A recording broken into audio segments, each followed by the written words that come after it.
C'est bon. Conseiller spécial en matière de sécurité, représentant personnel, le conseiller privé et le co-représentant. Voilà.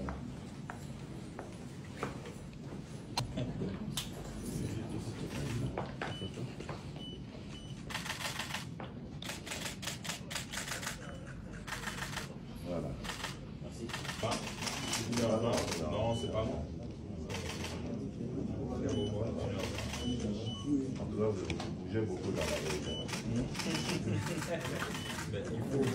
Très bien. Il faut rassembler et puis il faut voir les anciens. Oui. Comment ça s'est passé avec notre aîné en France?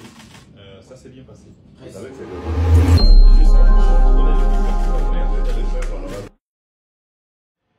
Pandeko mbote na bino bisika nyonso bozwami lelo tozolobela sujet kaka moko ezali ba faille sécuritaire oyo touti komona na bureau ya président na biso bokabola video na biso na ba raison na biso nyonso po tosolo to meka kosolola likambu oyo etali ba faille sécuritaire na kati ya mboka na biso.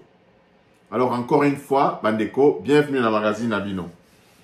Alors ndenge bozali komona na titre na biso. Il s'est passé quelque chose pour lequel Batu Ebele bazali komona ba faille wana te. Alors avant d'expliquer bino ce qui s'est passé au juste ba faille sécuritaire oyo e monani na kati ya bureau ya président. Nazali ko betela bino na lisolo ya mokonzi ya kala ya ba palestinien organisation ya ba palestinien bandaki kobenga OLP. OLP zalaki Organisation pour la Libération de la Palestine. Kombo na mokonzi na bango ya kala kombo na ye ezalaki Yasser Arafat. Autaki ko kufa le 11 novembre 2004. Donc il s'est passé déjà pour ceux qui sont nés après 2004 ba yebiete ba tikala pe goyoka lisolote. Mais nous qui avons vécu l'époque, nous vous disons que Mutuana azalaki mokonzi ya ba palestinien mais mukolo moko fallait ba yambaye epai ya président américain kuna na Maison Blanche. Mokonzi wana amesanaki tout le temps bisika nyonso azali azo lata pistolet na ye. Akoki kokende epai te soki aza na pistolet te. Bisika nyonso azo kende alata la pistolet na ye. Alors, mukolo wana balingaki bayambaye na Maison Blanche na Bill Clinton. Akomi, bagarde bayambiye malamu, akoti basengiye munduki na ye, bombe na ye. Ekokaki kutu kosalema mwa mindondo moko boye, mais il a compris qu'il y a la question ya sécurité, ya président na bango. Il était obligé à kotika munduki na ye na porte avant bayambaye et pas Bill Clinton. Mais, et pas Nabiso Lelo, qu'est-ce qui s'est passé? Tomoni président ya Gabon, aye na Congo. Nouveau président militaire, ou aoutayi kosa la coup d'état na Gabon kuna, aye na Congo. Bayambie et pas président Nabiso Félix Antoine Tshisekedi.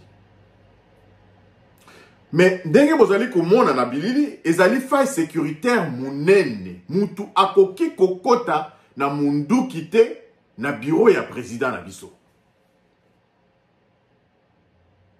Nani asali likambu oyo?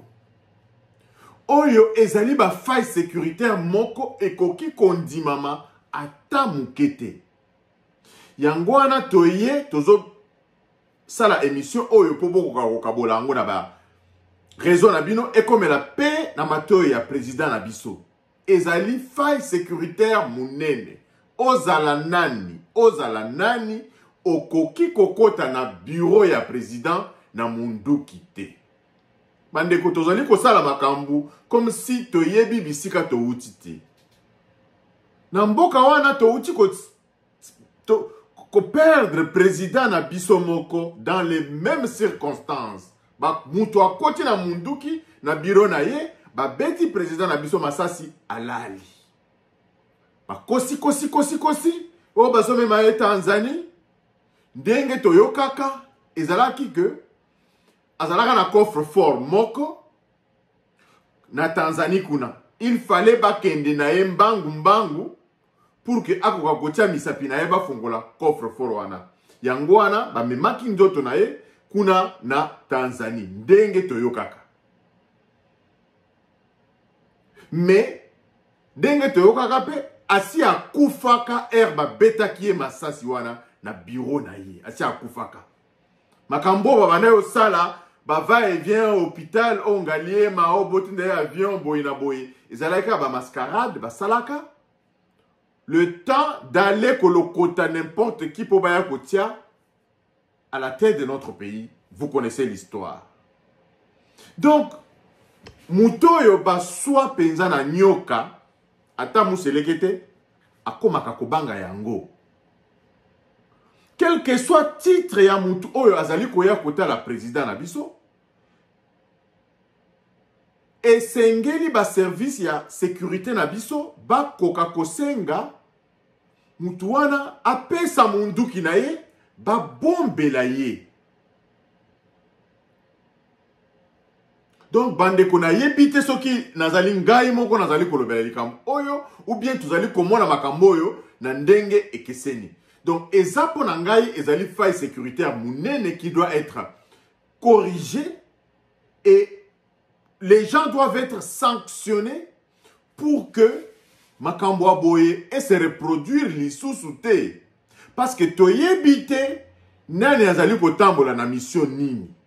C'est vrai que Azape chef de l'État, c'est vrai que y a une certaine confiance, mais ba principe etikali kaka ba principe. Ndenge na utayi kobeta la bino lisolo, président ya ba palestinien wana akufa le 11 novembre 2004 Yasser Arafat, avant akota na Maison Blanche, atikaka munduki na ye. Mutu wana banaye kotika munduki na ye te. Amata akita azala kaka na munduki na ye. Mais mukolo balingaki bayamba ye na président Bill Clinton na Maison Blanche, alongolaka adegenaki munduki na ye, atikelaki bagarde avant bayamba ye na mokonzi ya Amerika kuna.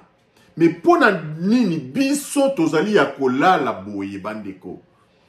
Batu bazali kosambela tongo midi pourquoi?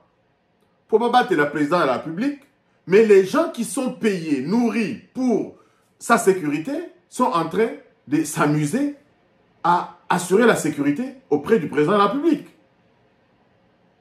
Lorsque nous avons vu aux États-Unis, Asima président, garde du corps azalaki pena vigilant, alongolaki, le boko ya mutuana. To sepelaki na yango, to betaki pe, to betaki yango lisolo, to betaki yango maboko, kaka na chaîne na biso awa, botala ba émission na biso, to lobelaka yango pe.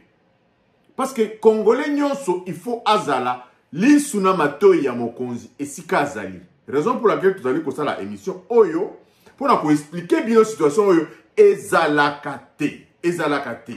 Mutoko ko kota na munduki na bureau ya président te. Parce que tu yebite président za militaire te, oya yambi za militaire. Tu yebite manœuvre na yo ko sala po abimisa munduki na yewana. Tu yebite mission ni ya tambole nango. Tu yebite. Donc likambo ebandeko bo faire circuler on a ba raison na biso, mais si il y a d'autres raisons protocolaires oyo biso to yebite, boko kapé ko yebisa biso que non wana azalaki na exception parce que basi ba contrôlaki etc. Comme ça il faut rassurer biso pour to ko ozala ko bangate parce que fachi ndenge boyebi c'est l'espoir de toute une nation. To uti musika na bato yo bakambi biso bambulo nyonso e uti koleka awa. To uti musika to lingi lisusu kozonga na makambu wana lisusu te. Raison pour laquelle tu allez ko sala pe ba émission oyo.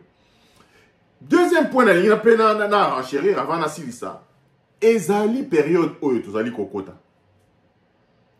D'abord, bato campagne à président de la République esengeli bayebisa président de la République ezali na makambu atikela ba lieutenant na ye na kati ya ba réseaux sociaux awa ba lieutenant batondi ebele. Il y a des sujets que le président de la République a cotaté, a semélé, parce que nous-mêmes déjà dans les réseaux sociaux, on s'occupe de ces gens-là qui veulent introduire n'importe quoi dans Mboka Nabiso. Donc, Boye Bisa président Nabiso a kokakokota makamboana te parce que ba lieutenant nae basi bazu en charge makamboana. Makambo campagne président Nabiso a lobela makambu susu, a lobela ba congolais ndenge ya kobongisa mboka. Mais makambu oyo etali ba programme ya ba n'importe qui wana ba ngeba ya nango na kati mboka a lobelango vraiment te. Oya zana mato ya koyoka ayoka. Likambu ya mibale na linazo silisa ezali période oyo tozali kokota ya ba élection, ya ba campagne pour na ba élection en 2023. Toujours pour na makambo oyo nazali koyebisa bino ba faille sécuritaire et sengeli ba service de renseignement na biso nyonso ba matisa niveau ya vigilance na bango. Soki niveau ya vigilance ezalaka bleu en temps ordinaire, à partir de ce mois de novembre, titoko na février kuna, ba matisa niveau ya vigilance ekomata orange. Vigilance ezala accru, ezala emata niveau ya vigilance, ya service ya renseignement, emata makasi. Gouvernement akoka kopesa misolo, na bato bazo s'occuper na sécurité, ya mboka, pour que nombre ya ba policiers ekoka komata dans nos grandes villes, et ba patrouille ya ba militaires ekoka kozala régulier matin et soir.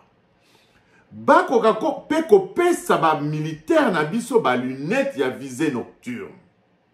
Parce que biso tozali kolala, banguna na biso bazali kosala makambo na butu. Donc, à chaque période correspond un niveau de sécurité. Et ça, le coup là, toujours que pembeni ya ba fête, même en temps normal, il faut que niveau ya sécurité emata, niveau ya contrôle emata. Banani ba milité, bazo mema mituka. Mais les lois et le roi a fait un mandat et un président Nabiso. Toutes les stratégies sont mises en place par les ennemis de la République pour déstabiliser. Bazali Komeka, toutes les voies. Batindi Nanga et Simbite. Awa, Batindi Fayulu et Simbite. Batindi Batumusus et Simbite. Batindi Sikoyo Numbi. Et Kosimba Kakate. Ezali kaka avertissement oyo bazali ko sale la biso. Vous avez vu ce qui se passe actuellement en Israël.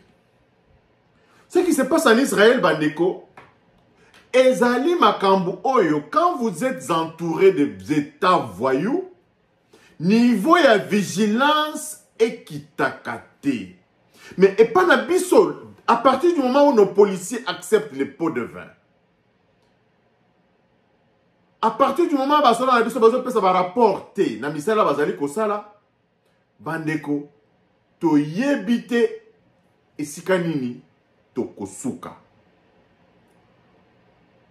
Et là on a nazali ko yebisa bino na Israël kuna. Ezali ba querelle politicien ndeba esali que Arafat et ceux qui Arafat ceux qui Benjamin Netanyahu alinga ko changer constitution na bango.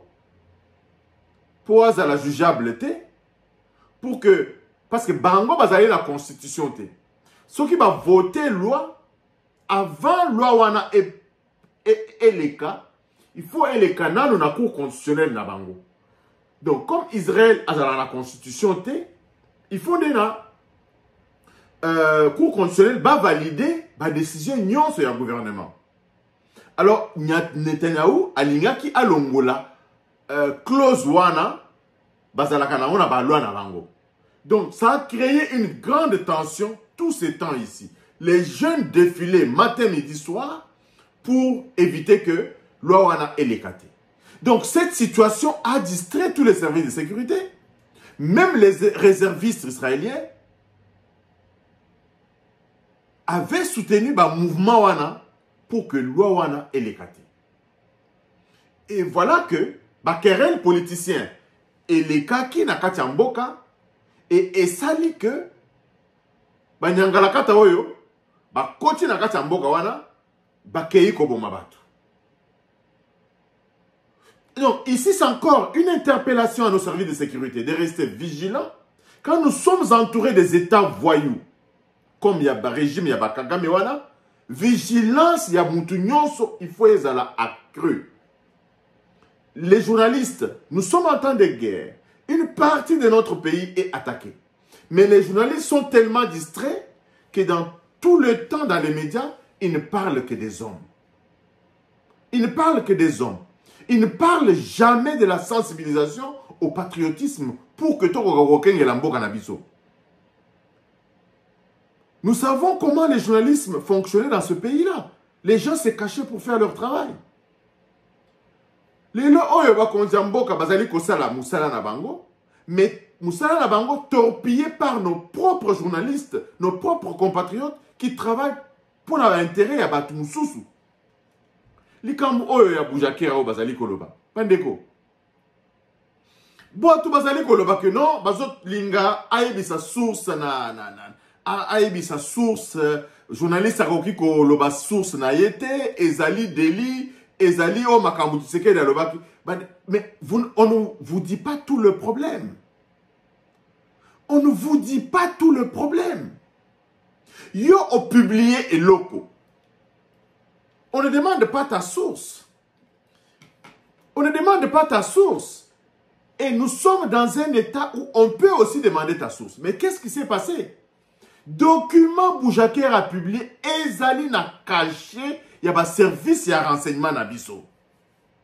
Alors les gens veulent savoir comment ce document-là, s'il est faux, qui l'a fabriqué? C'est tout ce qu'on veut savoir.